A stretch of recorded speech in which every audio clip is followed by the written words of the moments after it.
What's up my good people, leo nakuletea habari nzito kuhusu Mariam Chilwa na mumewe Ruben. Wasema amemtoroka na kuweza kumwachia ujauzito. Saizi imeweza kubamba mitandaoni na tujui shida imetokana na nini, na pia mnajua ilisha trend ndoa yao kwa nyimbo moja Naenda. Kama mwahi kusikia, tumesikia exclusive ya Mariam Chilwa akiwa amejieleza kwamba mumewe amtoroka, na pia Ruben hatujajua mpaka sasa. Tumeona posti nyingi watu wakisema ni mwanaume wa kujiamulia mambo, mzee wa kuamua mambo, wenyewe wanasema kwamba tumezidi kufuatilia ni sosi ni nini mpaka wapelekee kuachana.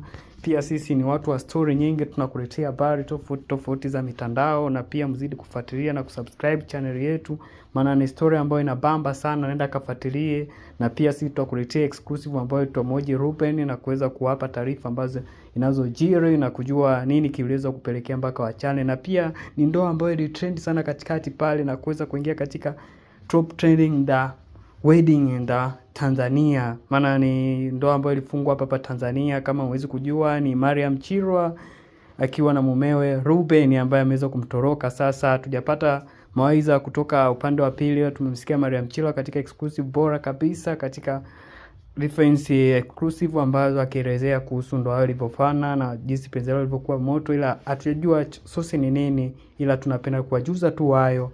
Bye bye, uzidi kusubscribe, kulike na kushare our channel.